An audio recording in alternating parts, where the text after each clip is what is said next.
आज हम हनुमान जी के जीवन से जुड़ी कुछ बातें जानेंगे।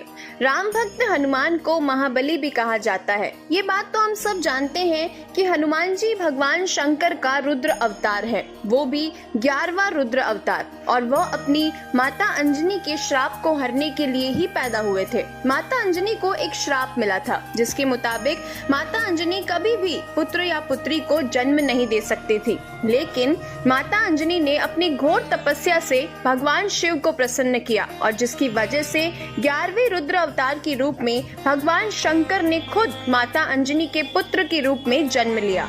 राम भगवान की लंबी उम्र के लिए सीता माता अपनी मांग में सिंदूर लगाती थी और जब ये बात हनुमान जी को पता चली तो उन्होंने अपने पूरे शरीर पर सिंदूर लगा लिया और ये सिर्फ और सिर्फ उन्होंने अपने प्रभु श्री राम के लिए किया।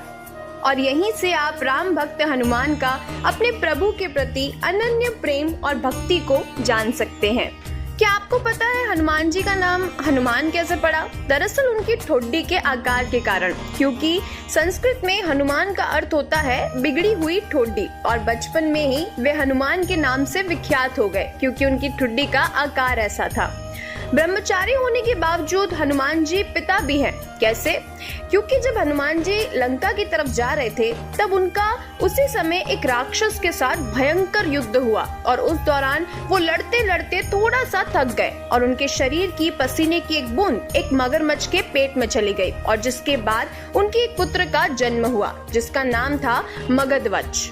एक समय ऐसा भी आया था कि जब प्रभु श्री राम ने हनुमान जी को मौत की सजा भी दे दी थी। एक बार भगवान श्री राम के गुरु विश्वामित्र किसी कारण से हनुमान जी से गुस्सा हो गए और उन्होंने प्रभु राम से कहा कि हनुमान जी को मौत की सजा दे दो, और भगवान राम ने ऐसा ही किया क्योंकि गुरु की आज्ञा थी और उन्होंने अपने गुरु के वचन का पालन किया और हनुमान जी को मारने के लिए आगे बढ़े क्योंकि वे अपने गुरु को कभी मना नहीं कर सकते थे।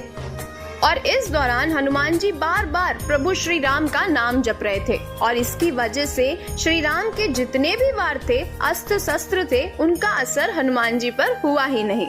लंका कांड शुरू होते ही हनुमान जी ने हिमालय जाकर वहां के पहाड़ों पर अपने नाखूनों से सबसे पहले रामायण लिखी थी, लेकिन जब रामायण लिखने के बाद वाल्मीकि जी को इस बात का पता चला कि हनुमान जी हिमालय पे जाकर रामायण लिख रहे हैं तो वे निराश हो गए और वाल्मीकि जी को निराश देखकर हनुमान जी ने अपनी रामायण समुद्र में फेंक दी। हनुमान जी को श्री राम, माता सीता और लक्ष्मण जी से अनन्य प्रेम था और एक बार उन्होंने अपना सीना चीरकर श्री राम, माता सीता और लक्ष्मण जी का स्थान अपने हृदय में होने का प्रमाण तक दे दिया। क्या आपके हृदय में भी ईश्वर के प्रति अनन्य प्रेम है? तो आप भी हनुमान जी की तरह ही एक परम भक्त हैं। तो ये थी हनुमान जी के जीवन से जुड़ी हुई कुछ बातें। मिलते हैं ऐसे ही और ज्ञान भरी बातों के साथ। तब तक के लिए जीवन की इस खूबसूरत किताब को पढ़ना जारी रखिएगा।